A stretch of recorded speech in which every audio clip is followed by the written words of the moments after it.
আমাদের আরও গল্প শুনতে সাবস্ক্রাইব করুন আমাদের ইউটিউব চ্যানেল।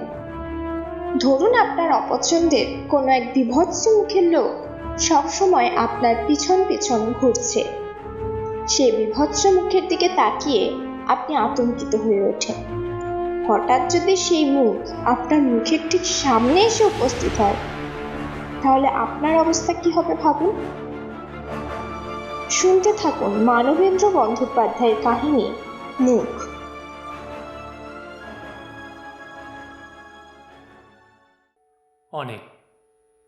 হয়তো অনেক দিন কেটে যাবে। তারপর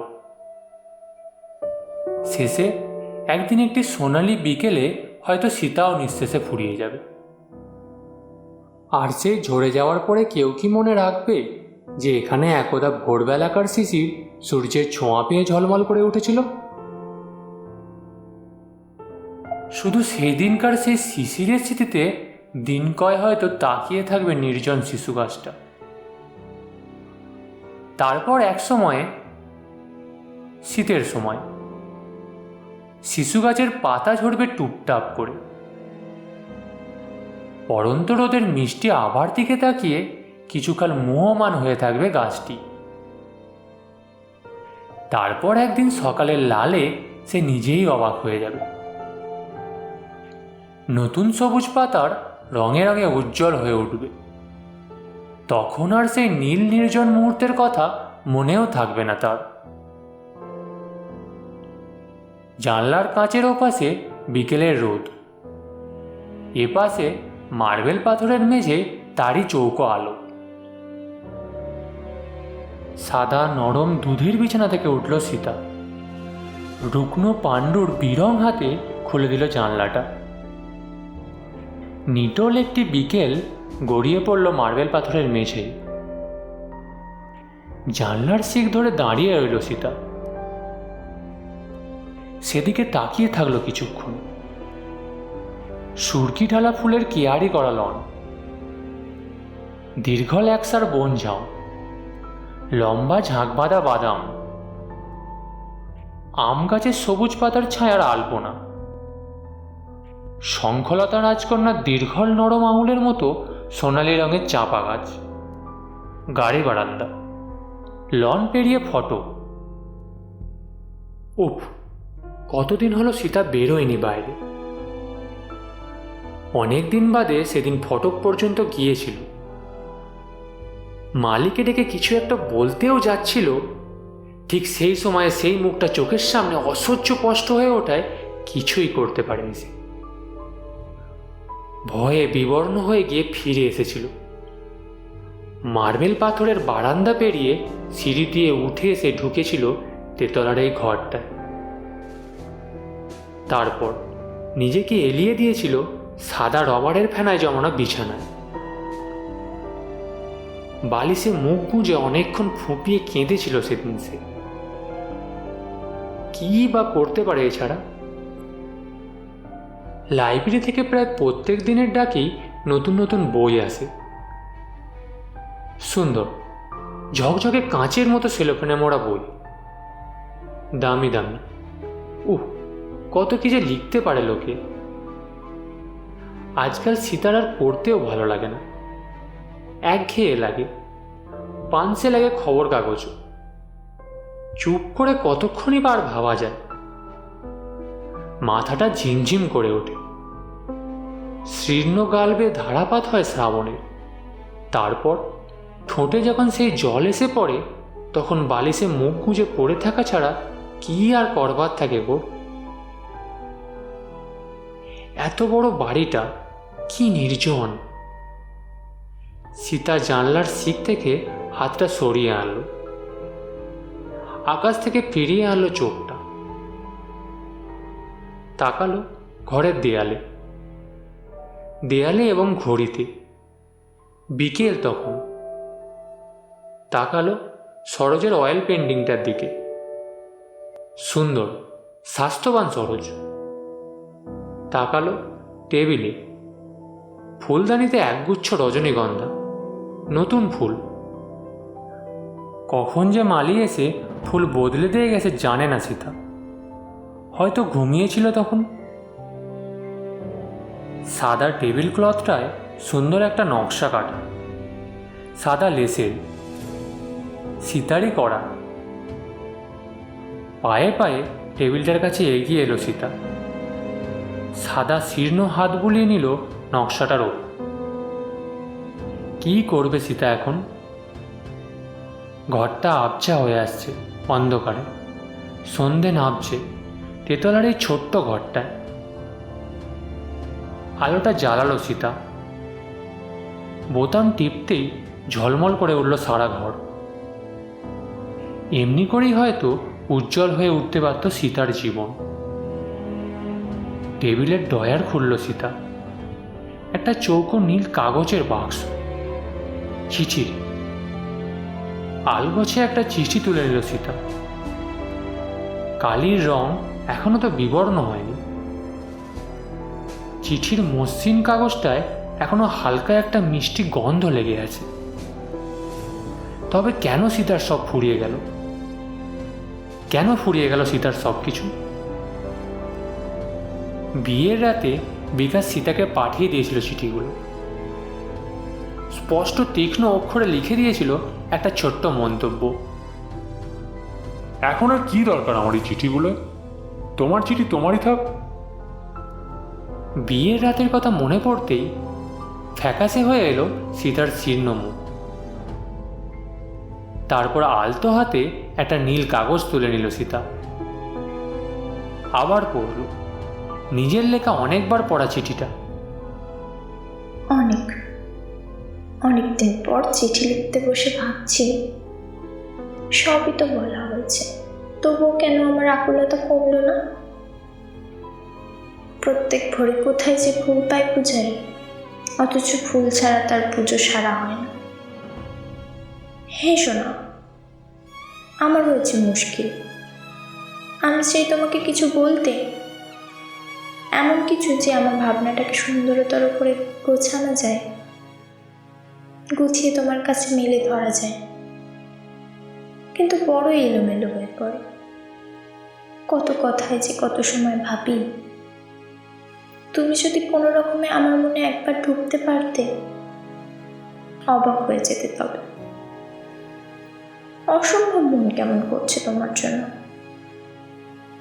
স্নান করতে করতে উঠে এসে সোনালি বালুর ওপর শুয়ে থাকি মাঝে মাঝে, একা, একেবারে একা। দুহাত মাপার নিচ দিয়ে তাকিয়ে থাকি সমুদ্রের ফেনার দিকে। সাদা সাদা ফেনার কুচি, ঠিক তোমার হাসির মতো। সকালবেলা সচিত্র আলো আমার চোখে মুখে। গাং শালিকের কাঁপা ডানার পালকে রোদ্দুরের ঝালো তোমায় মনে করে। তখন মনে হয় হয়তো চোখ ফিরিয়ে দেখবো তুমি নিঃশব্দে আমার দিকে তাকিয়ে হাসছ, কিন্তু মনে হয় এক্ষুনি তুমি টানবে আমার হাত ধরে, টানতে টানতে নিয়ে যাবে সমুদ্রের দিকে। স্নান সেরে যখন বাড়ি ফিরি, ছপছপ করে তখন ভিজে শাড়ি, চুল দিয়ে বালি ঝরে, ঝাউবনের পথ দিয়ে চলি। মনে হয় তুমিও চলছো আমার পাশাপাশি। তখন আর আশেপাশে তাকাতে মন চায় না। তাকালেই দেখবো তুমি নেই, সে তো চাইনি আমি।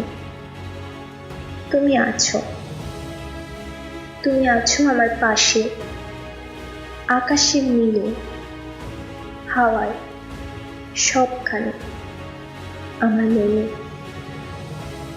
ইচ্ছে হয় পথ যেন আর না ফুরো। কি করে হয় তা? বাড়ির গেট তো একটু পরে, তুমি নেই আমার পাশে। বাড়ি ঢুকে চান ঘরের শাওয়ারের নিচে এলিয়ে দিই শরীর, তারপর এক খেয়ে দিই। ভালো লাগে না, সত্যি কথা বিকাশ, বিশ্বাস করো তুমি। সেদিন সন্ধ্যার সময় যখন বৃষ্টির নুপুর বাজলো, আমার অসম্ভব মন কেমন করে উঠলো ঝাউবনের আবছায়ার দিকে তাকিয়ে। স্পষ্ট যেন তোমার সিগারেটের গন্ধ পেলুম, তোমার গায়ের উত্তাপ আর সকৌতুক চাউনি অনুভব করলাম যেন সর্বাঙ্গে। জীবনের কোথাও যেন বাঁক নেই, এই কথাটাই সবচেয়ে বেশি মনে হচ্ছে আজকাল। তাই মাঝে মাঝে অসহায় রাগ হয় আমার, ভীষণ। ভাবি এমন একটা জায়গা কি থাকবে না যেখানে শুধু আমি, শুধু আমার একলার সত্তা। শুনলে হয়তো অবাক হবে, হয়তো বা ঠোঁট চেপে একটু হেসেও নেবে একটা গল্প শুনলে। গল্পটা অবশ্য তোমার ভাবনা আমায় কেমন পেয়ে বসেছে তার একটা উজ্জ্বল নমুনা। কাল দুপুরবেলায় নতুন ধরনের একটা মাছ রান্না করা হয়েছিল, সস দিয়ে। চমৎকার লাগলো, খুব ভালো। ভাবলাম রান্নাটা শিখে নি। তারপর মুহূর্তেই মনে হলো, কবে যেন তুমি বলেছিলে সস তোমার খুব বেশি একটা ভালো লাগে।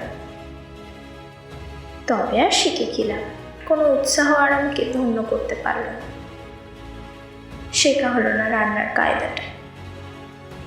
খুব মজার গল্প, সন্দেহ নেই, কিন্তু ভেবে দেখো তো কি করুণ অবস্থা আমার। নিজের যেটা ভালো লাগে তাও আমার কাছে নগণ্য, যদি না তোমার মনের মতো সেটা হয়। এবার থেকে তোমার সব কথা মেনে নেব না, এমন একটা সংকল্প গ্রহণ করলে মন্দ হয় না। যা দেখছি কোনোদিন তোমার হয়তো একঘেয়ে লাগবে, এমন অনুগত সীতাকে পেয়ে। ঝগড়া করা তো দুজনেই বোধহয় ভুলে গিয়েছি। এখন মনে হয় লোকে কি করে ঝগড়া করে বাজে সময় নষ্ট করে। চোখের কালো মণি নীল কাগজটা থেকে উঠে এসে পড়ল জানালা। একটানা অল্পক্ষণ বাইরের অন্ধকারের দিকে তাকিয়ে থাকার পর দৃষ্টিটা আবার ফিরে এলো ঘরের ভেতরে। দেয়ালে আর ঘড়িতে, সরোজের ফটোতে, আর সঙ্গে সঙ্গে সেই মুখ, সেই ভয়াবহ মুখটা ফুটে উঠল সীতার চোখের সামনে।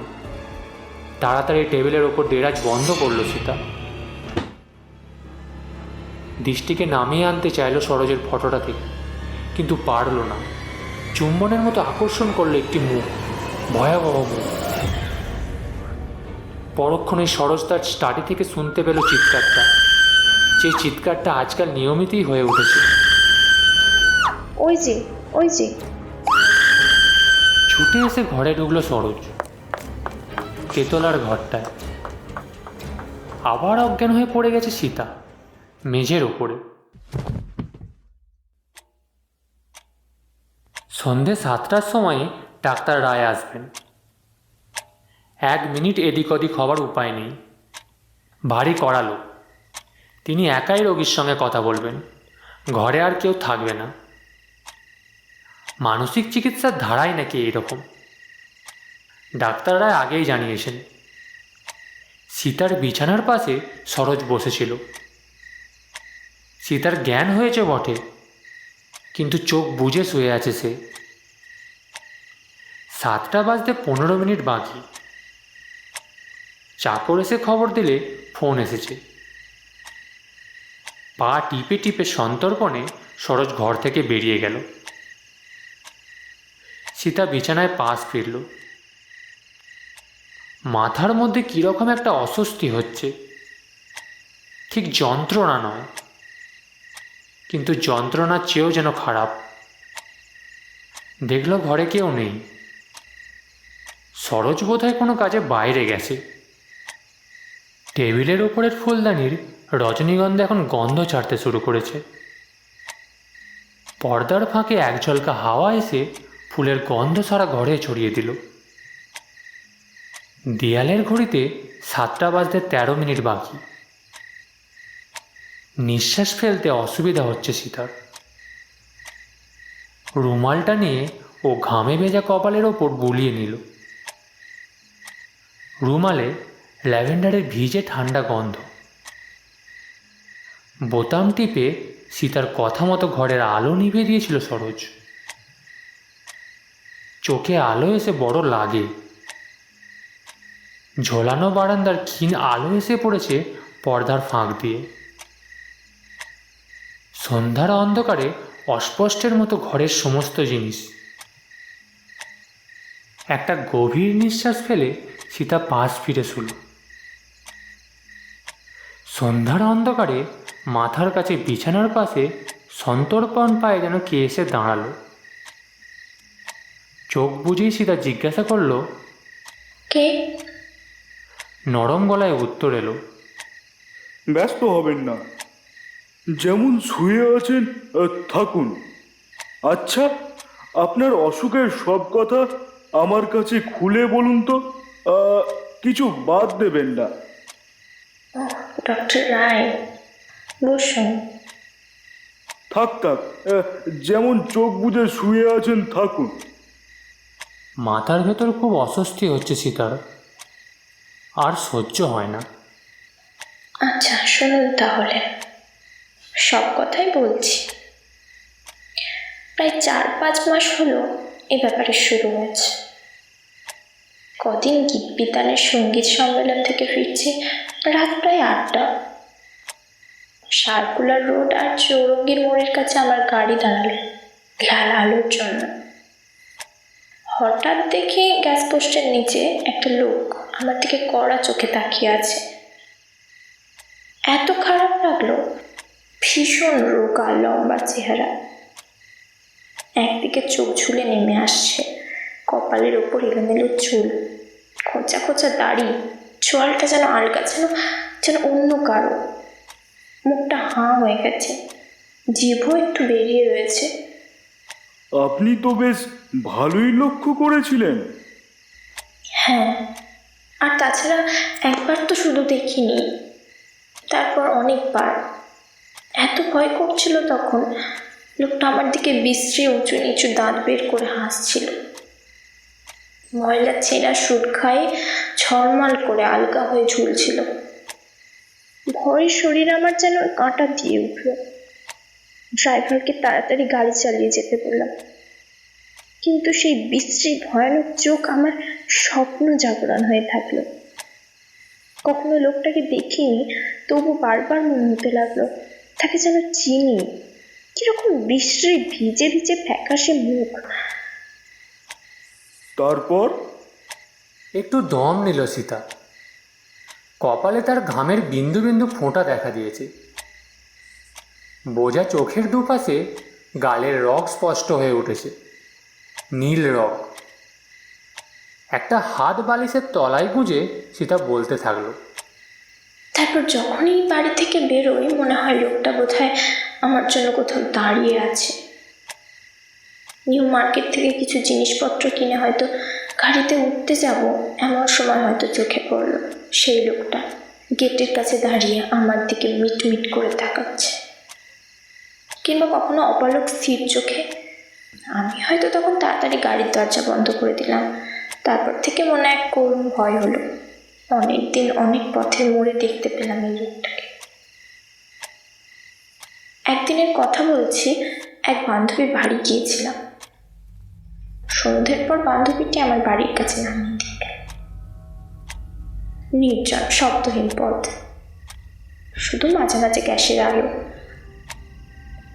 হঠাৎ মনে হলো যদি লোকটার সঙ্গে দেখা হয়েছে, সঙ্গে সঙ্গে শিরশিরিয়ে উঠল সারা গা। ভয়ে ভয়ে পেছন ফিরে দেখি 5-7 হাত দূরে লোকটা খুঁড়িয়ে খুঁড়িয়ে আসছে। ভয় যেন হাত পা ঠান্ডা বরফ হয়ে গেল। প্রায় ছুটতে ছুটতে বাড়ির দিকে এগোলাম। পেছনে একটানা খুঁড়িয়ে চলার শব্দ, বাড়ির গেট পার হয়ে ছুটতে ছুটতে অনবরে এসে অজ্ঞান হয়ে পড়লাম। সীতা একটু চুপ করে থাকলো। উত্তেজনায় আর ভয়ে মুখ যেন ছায়ের মতো ফ্যাকাশে হয়ে গেছে। ঘরে কোনো শব্দ নেই। নিচে সিঁড়ির পাশে সরোজের গলা শোনা যাচ্ছে, টেলিফোনে কথা বলছে। হাওয়ায় ঘরের পর্দা সামান্য দুলছে। ফুলের গন্ধে ঘরে হাওয়া ভারী হয়ে উঠেছে। সীতা বলতে থাকলো, আমার স্বামীকে কিছু বলিনি, নানা কাজে উনি ব্যস্ত, আমিও তাই। কিন্তু একদিন বললাম, উনি হেসেই উড়িয়ে দিলেন। বললেন, বয়স হওয়ার আগে বিমরতি হলো? জেগে জেগে স্বপ্ন দেখা শুরু করলে নাকি? বাড়ির গেটের কাছে এরকম কোনো লোককে তো দারোয়ান দেখেনি। তুমি বরং দিন কতক বাড়িতে বিশ্রাম নাও। কিন্তু ডক্টর রায়, তারপর থেকে আমি অসুস্থ বোধ করতে লাগলাম। ধীর স্পষ্ট গলায় উচ্চারিত হলো, আচ্ছা, বলে যান। তারপর রাস্তায় একদিন অ্যাক্সিডেন্ট। একটা ছোট্ট মেয়ে বাসের তলায় বীভৎসভাবে চাপা পড়েছে। লোকেরা ড্রাইভারকে ধরে মারতেই ব্যস্ত। ভিড়ের মধ্যে দেখি সেই লোকটা ছোট মেয়েটার রক্তমাখা শরীরের দিকে লোলুপ তাকিয়ে আছে, চোখে মুখে একটা কুৎসিত উল্লাস। ড্রাইভার মেয়েটিকে আমার গাড়িতে তুলে আনলো হাসপাতালে নিয়ে যাওয়ার জন্য। দেখতে পেলাম লোকটা ভিড়ের ভেতর থেকে আঙুল তুলে আমাকে যেন শাসাচ্ছে। সেই রাত্রে ডক্টর রায়, কি বিশ্রী যে স্বপ্ন দেখলাম আমি যেন হাসপাতালে অপারেশন টেবিলে শুয়ে আছি। ক্লোরোফর্ম দিতে কে যেন আমার মাথার কাছে এসে দাঁড়ালো। তাকিয়ে দেখি সেই লোক, চিৎকার করে অজ্ঞান হয়ে গেলাম। তারপর থেকে অসুখের খুব বাড়াবাড়ি। প্রায় সবসময় মনে হয় যেন সেই মুখ দেখা দেবে। রাত্রে ঘুম হয় না, হার্ট ভয়ানক দুর্বল হয়ে গেছে, আর সইতে পারিনি। ডক্টর রায়, হয় আমাকে সারিয়ে ফেলুন, নয়তো দ্রুত যেন আমার মৃত্যু হয়। এইভাবে আর পারিনি। গভীর নিঃশ্বাস ফেলে সীতা তেমনই চোখ বুজে শুয়ে থাকলো। সুন্দর ফর্সা কপাল ঘামে ভিজে উঠেছে, শান্ত মুখ বড় করুন। ঘর অন্ধকার, প্রায় কিছুই দেখা যায় না, শুধু খোলা জানলার পর্দার ফাঁকে সামান্য একটু আলো বিছানার উপর এসে পড়েছে। আচ্ছা, সেই লোকটাকে আপনার বাড়িতে কখনো দেখেননি না? না, তাহলে মরেই যেতুম। মুখটা কি খুব বিশ্রী? ভীষণ, সে ভাষায় বোঝানো যায় না। দেখুন তো, এইরকম কি? একটা মুখ বিছানার ওপর ঝুঁকে পড়ল, চোখ খুলেই চিৎকার করে উঠল সীতা। তীব্র ভয়ের সেই চিৎকার একবার যে শুনেছে সে কখনো ভুলতে পারবে না। সীতা, সীতা! সরোজ টেলিফোন রেখে দ্রুত পায়ে খোঁড়াতে উপরে ছুটে এলো। বিছানায় সীতার নিশ্চল স্পন্দনহীন দেহ, ঘরে কেউ নেই। সীতার নিস্পন্দ বুকে স্পন্দনের ধ্বনি অনুভব করার জন্য সরোজ কান পাতল। কিন্তু কোনোদিনও যে ওই বুকে আর স্পন্দন শোনা যাবে না, এই কথা যখন সরোজ বুঝতে পারল, তখন তার বিস্ফারিত চোখের মণি আকস্মাৎ অদ্ভুত হয়ে উঠেছে। নিচের হলঘরের ঘড়িতে 7টা বাজার সঙ্গে সঙ্গেই ডক্টর বিকাশ রায়ের মোটরের হর্ন শোনা গেল। শুনছিলেন আমাদের আজকের গল্প মানবেন্দ্র বন্দ্যোপাধ্যায়ের মুখ। গল্প পাঠে সরোজ ও বিকাশ, সুদীপ, ডাক্তারের চরিত্রে কালী কিঙ্কর এবং গল্পের সূত্রধার অসিতা, আমি, সৌমি। সমগ্র পরিকল্পনা ও ব্যাকগ্রাউন্ড স্কোরে টিম বেঙ্গলি অডিও স্টেশন। শেষ হলো আজকের গল্প। সবাই ভালো থাকবেন। শুভরাত্রি।